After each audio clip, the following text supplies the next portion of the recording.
करने का संकल्प लें। आज भारत की राष्ट्रपति श्रीमती द्रौपदी मुर्मू भी हमारी आदिवासी समुदाय से हैं। उन्होंने यह पद अपनी शिक्षा दीक्षा से ही हासिल किया है। जब किसी भी समाज का कोई व्यक्ति शिक्षित होकर सफल बनता है तो वह दूसरों की भी सहायता कर सकता है। बाबा साहेब भीमराव अम्बेडकर जी ने बात कही है, शिक्षित बनो, संगठित रहो।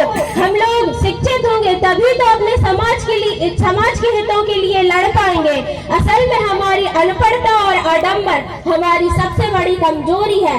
जब हम लोगों को पता ही नहीं होता कि सरकार की हमारे लिए क्या सुविधाएं हैं, कितना फंड आता है, संविधान में हमारे लिए क्या प्रावधान है, हम इन बातों के प्रति तभी सजग होंगे जब हम शिक्षित और जागरूक होंगे। हालांकि हमारा समाज धीरे धीरे शिक्षा की ओर बढ़ रहा है, लेकिन इस बदलाव भरे युग में हमें तेजी से बदलाव लाना होगा।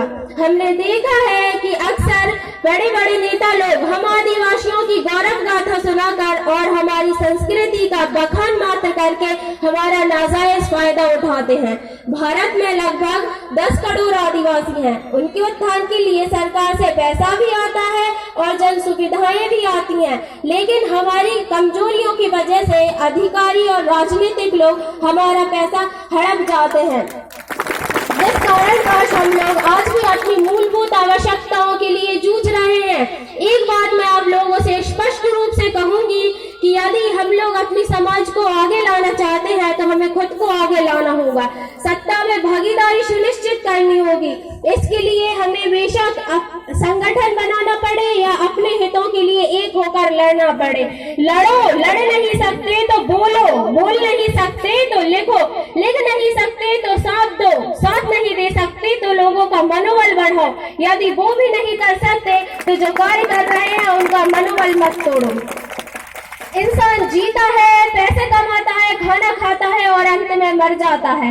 जीता इसलिए है ताकि कमा सके, कमाता इसलिए है ताकि खा सके और खाता इसलिए है ताकि जिंदा रह सके, लेकिन फिर भी मर जाता है, क्योंकि मरना तो सबको एक दिन है ही। अपनी समाज के लिए जियो, जिंदगी का एक उद्देश्य बनाओ, गुलामी की जंजीर में जकड़ी अपने समाज को आजाद कराओ। अपना और अपने बच्चों का भरण पोषण तो जानवर भी कर लेता है। मेरी नजर में इंसान वही है जो अपनी समाज की चिंता करे और समाज के लिए कार्य करे।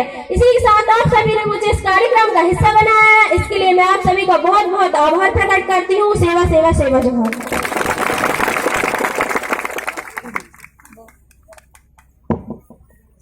धन्यवाद छोटी बहन प्रिया धुर्वे, जिनका वक्तव्य काबिले तारीफ। एक बार पुनः इस छोटी बहन के लिए जोरदार तालियां